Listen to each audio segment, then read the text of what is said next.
I saw 20 new releases in the month of October. Today, we're going to talk about all of them. What is up, Flick fans? Welcome back to my channel. Actually, that's not true. I saw more than 20, but some of them were New York Film Festival films that are going to release later in the year. Today, we're only talking about the new releases that I saw in this month. As we always do, I'm going to be rating these films by tier and then putting them in the proper order at the end of the video. My voice is shot, as you can hear. Help. Best way to support these videos, if you want to drop a like down below, leave a comment, or just subscribe to this channel, man. That helps me out so much. Love doing these tier lists. We have a couple of Marvel tier lists next week, and a big movie that we may talk about. But right now, I want to talk about Halloween Ends. Do I want to talk about it? No, not really. This is one of those movies that I was looking forward to. I was going to see if they could make this a step up from the previous film, because even though I had some fun in moments with Halloween Kills, it just didn't come together for me at the end of the day. I wanted a better script. I wanted better characters. And unfortunately, the focus of this movie is not a character that I responded to all that well. Now, some are saying the performance is not that good. I actually thought he did a nice job, but that being the focal point over Michael Myers, and not even Michael Myers not having a ton of screen time, because if you look back at the original Halloween, he didn't have a ton of screen time, but it was the impact. It was how he was written into the story, and how he was written into this story just did not work all that well for me. Now, Jamie Lee Curtis gets about 25 minutes here as Laurie that just knocked my socks off. She was incredible. The final showdown was great. The movie as a whole was a disappointment because of a lackluster story, weak dialogue, and just an overall tonal mess. I'm going the bad tier for Halloween Ends, starting off weak. I've been up and down with David O. Russell's filmography. The movies that I love, I love. The movies that I don't, I'm just like, what? That doesn't even feel like the same filmmaker. And Amsterdam is an example of that. Now, I have seen quite a few people that responded well to this film. I like the upbeat pacing. I like some of the things with the characters. Christian Bale's performance is actually outstanding, but tonally, I had so many issues as I was watching this movie from a tonal perspective. The focus is all over the place, and it being this mystery of sorts, it wasn't as compelling as the story tried to make it out to be. I was compelled by the performances. I was enthralled by some of the chemistry between the characters. Margot Robbie is good. I liked Mike Myers in this movie. I thought he did a nice job, and obviously Belle steals the show, but that was about it for me. It was the performances. Some of the camera movements were kind of fun. The movie as a whole, it just felt like it was all over the place. I don't despise it like other critics do. I'm like, yeah, I think that could pass as being a good time, but that's not good enough. It's going on the mad tier. Here's one I saw at the New York Film Festival. I saw Halloween Ends in New York, and then I saw this movie as a part of the fest. And, you know, I was a little bit worried. I had huge expectations, and then I found out this movie was going to drop on Mubi. And I'm like, what? Who? Who is that?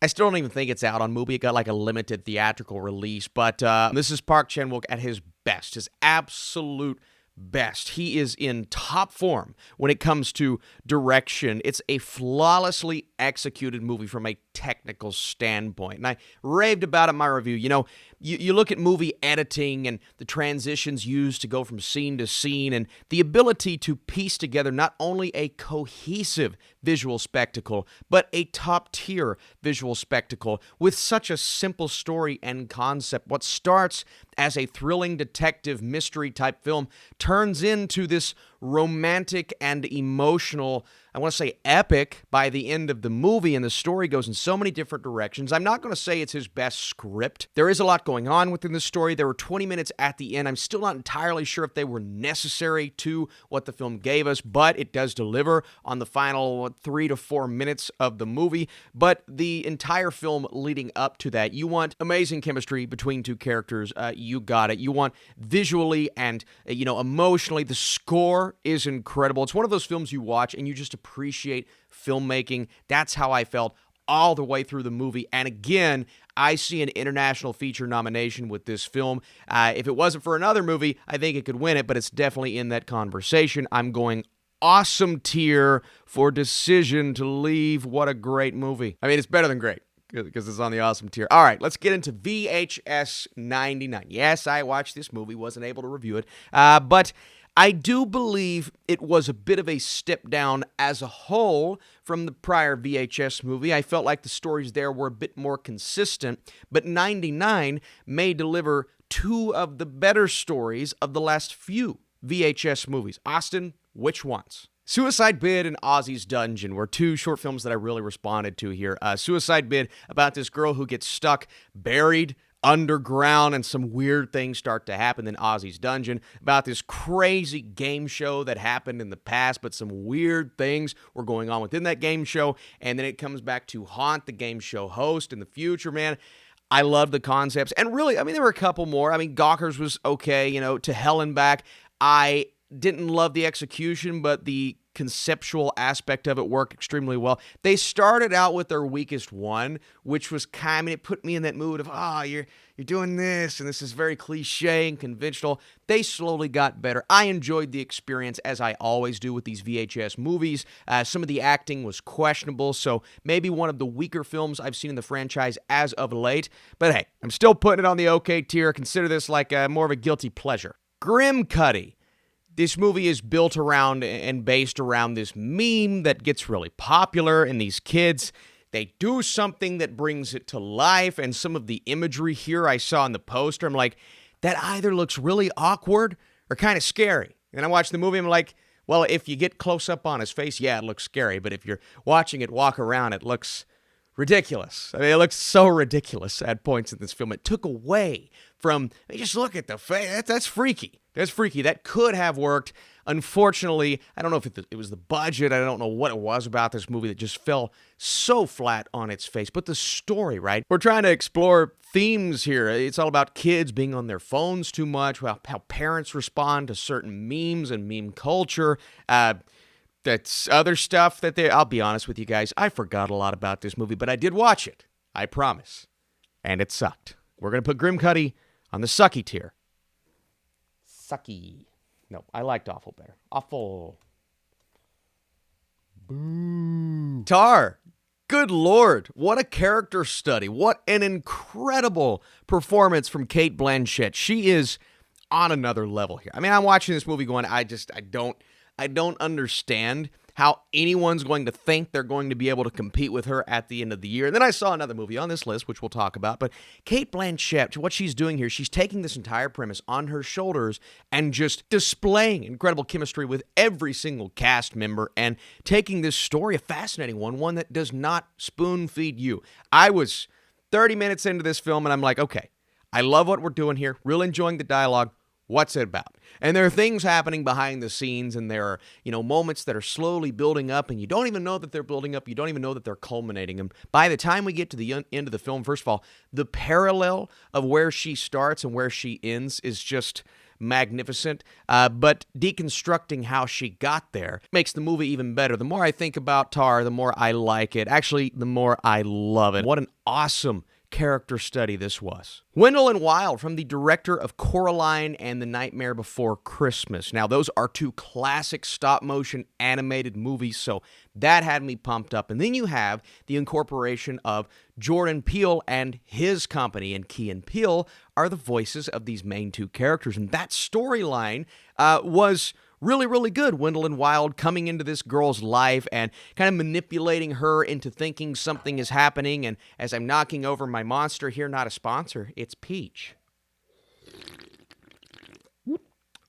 Delicious. That aspect of the story is really good. But then you have two more plot points that are just as important as this plot point. One involving this prison and this girl's shady parents and the fact that they're just oblivious to all of the obvious things happening around them, and some human characters that are kind of despicable, some demonic characters that are despicable, and I'm just like, there's a lot going on with this movie. Now, does it take away from what worked extremely well? That's the visuals, the animation, the character design. It's a gorgeous movie to look at. So I was enthralled just from the visuals alone, which is why I'm going to put it on this tier. But if the story was better, I think it could have played a lot better, especially with the younger crowd. There's just so much happening in Wendell and Wild. That's why it's only on the okay tier for me. We're going to raise some hell, baby. Yeah, Hellraiser. Don't flag me, YouTube. It's just a movie. This movie was actually really entertaining, really enjoyable. A lot of it comes from taking what people love so much about the original Hellraiser and turning that concept into something that feels just a bit refreshing, right? We've rehashed some of these plot points before. I didn't love the human characters in this story. I've seen those types of moments many times in horror movies before, but the blood and the gore and the crazy body effects that we get on Jamie Clayton's priest, I mean, it looks so good. Practical effects galore in this film.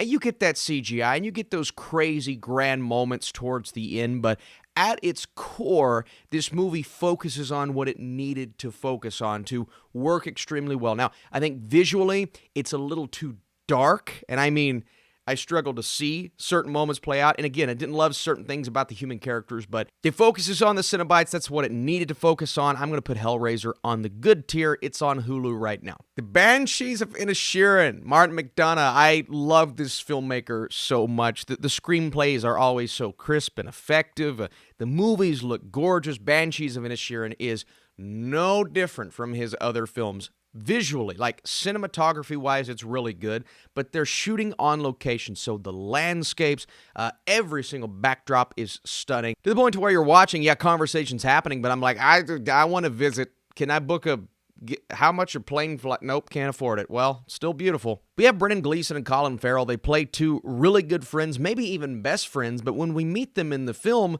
Gleeson's character wants nothing to do with Farrell's character. All of a sudden, he doesn't like him. And we are following around Podrick as he tries to figure out, why doesn't he like me anymore? I'm nice. I'm the nicest guy. And the conversations that we get are just so like, oh, there's so many relatable qualities within what these two are saying to each other. And then he has his sister Siobhan, another spectacular performance from Carrie Condon, who comes in and makes a huge impact, who is trying to alleviate his fears, but this continues to escalate to the point of no return. That's what the movie's all about, and it worked so well for me. Martin McDonagh is that kind of director. This movie is that kind of movie. It's going on the awesome tier. Wow, what a month. The School for Good and Evil.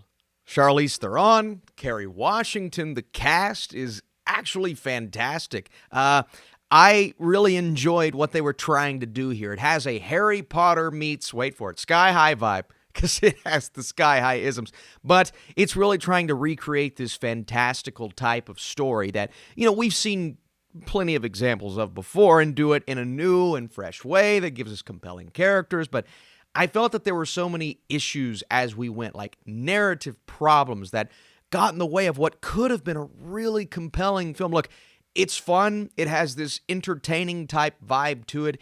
It just didn't really vibe with me and what I was looking for. Now, I haven't read the source material. I'm not all that familiar. Some of the characters worked. I liked our two main characters. I do think Sophie's story was a bit rushed, which put a damper on how I felt about her side of things. Agatha, I liked her. I liked their chemistry, and I think the performances are solid. It's just the movie as a whole, it didn't really stick with me after it was over, and it didn't capture what it was going for. Even though the concept of two schools facing each other, good and evil, that's...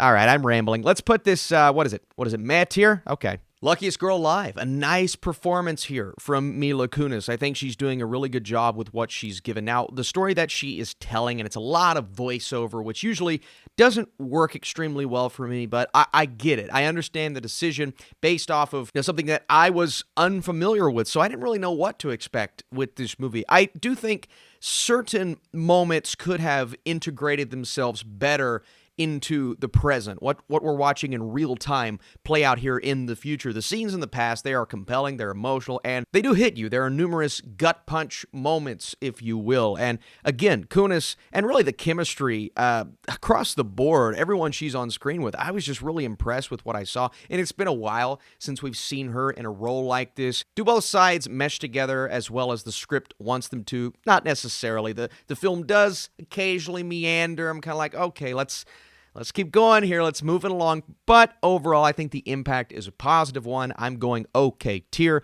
for Luckiest Girl Alive. Next up, Mr. Harrigan's Phone. This is a Stephen King film that should have been better than it was. One that featured 45 minutes at the beginning. This relationship between Donald Sutherland's character and Jaden Martell's Craig.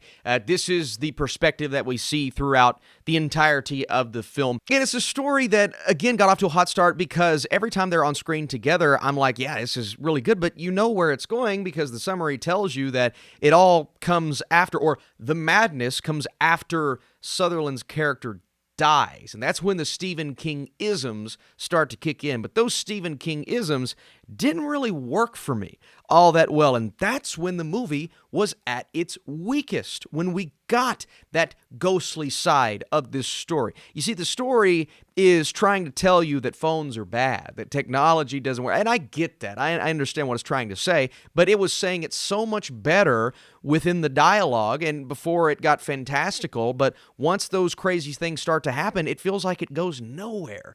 And then the movie just ends, and I'm like, what was the point of everything that happened after this old man died? I was just so like, man, because we got so many good things at the beginning and good performances. So, yeah, I'm going meh tier for Mr. Harrigan's Phone. The Good Nurse, Eddie Redmayne, Jessica Chastain. This is a fascinating true story that my wife, being in the medical industry, told me all about prior to watching this movie. So it was cool to see the perspective of Chastain's character as she was seeing all of these shady things happen, but not really putting two and two together that they were happening.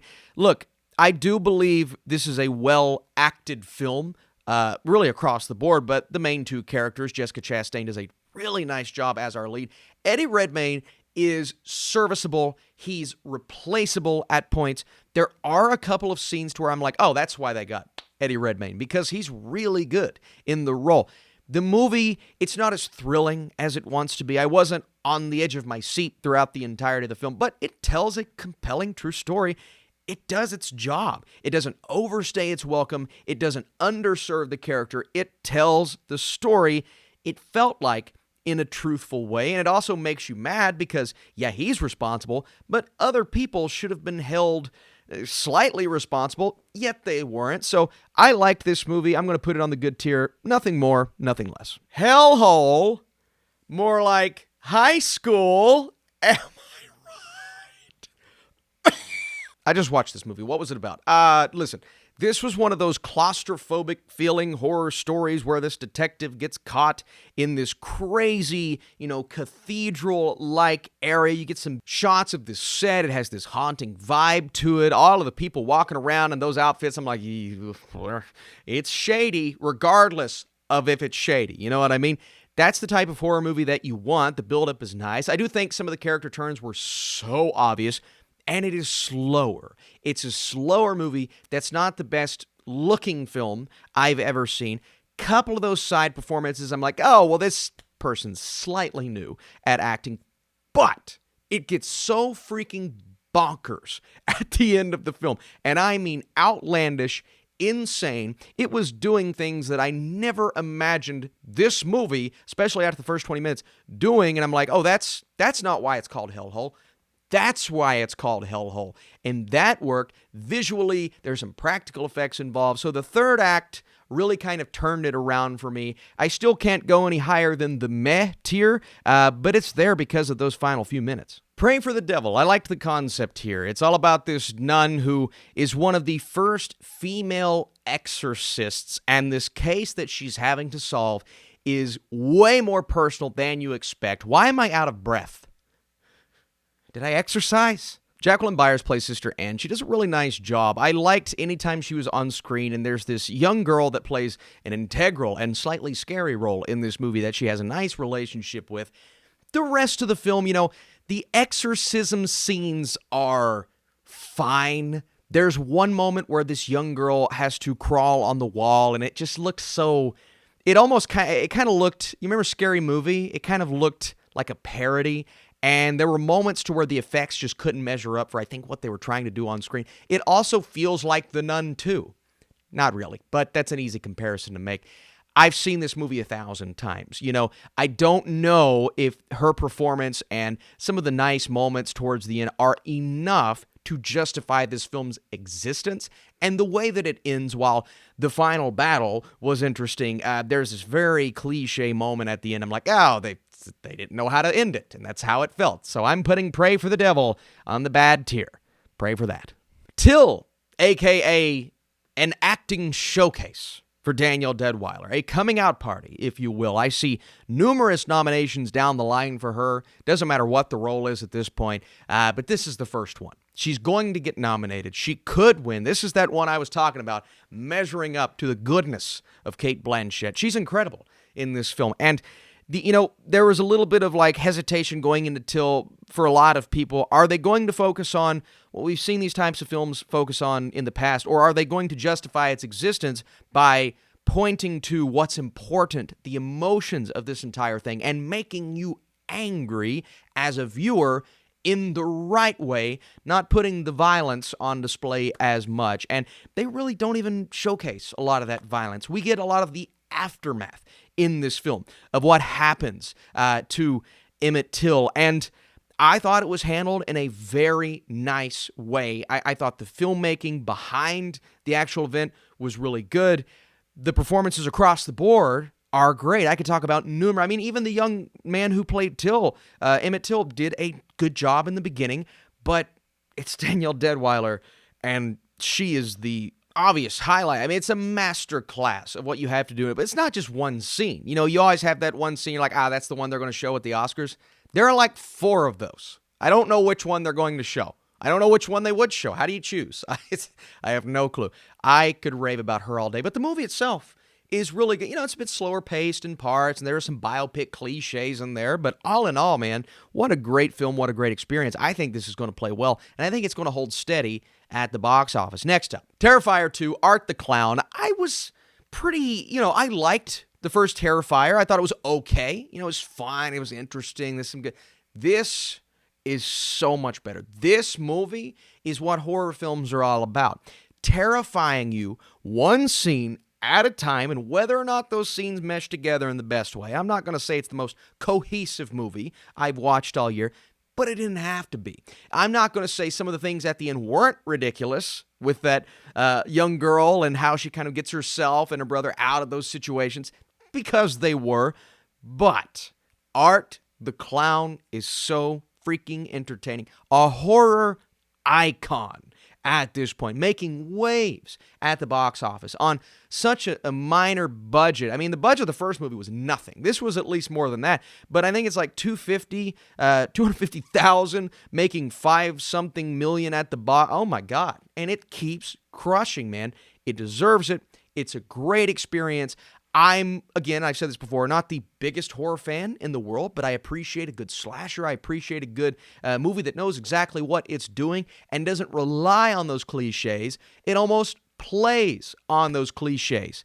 Terrifier 2 does it. The most gruesome and violent movie I've seen in years. Great tier. Werewolf by Night. Marvel is back. Are they back for everyone? I don't know. A lot of people saying they've been gone for a long time. A lot of people saying they're not coming back. I really liked Werewolf by Night. I did. It's the best thing they've done this year. It really is. TV shows or movies. It's like I liked Moon Knight. I liked Doctor Strange in the Multiverse of Madness. Thor Love and Thunder gets worse every time I watch it. Morbius sucks. Just kidding. Greatest movie of all time. She-Hulk was a pretty big misfire for me, but Werewolf by Night, it's very self-aware of the type of movie it wants to be in.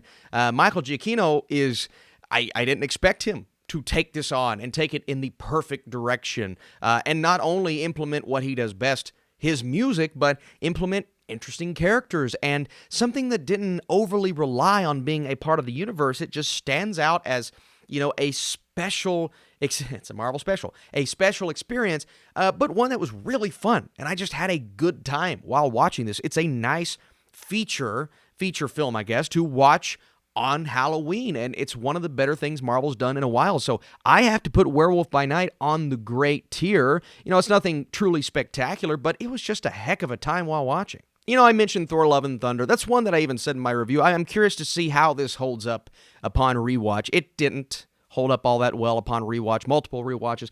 Black Adam is a movie that I think will maybe get better the more I watch it, because it is a film that embraces what it does really, really well, and that is showcase The Rock, allow him to do what he does, but push him in the right direction. You can tell he's passionate about the character. That's why I think this committed performance is one of his better performances. I'll stand by that. And the action is outstanding. It's just a fun movie.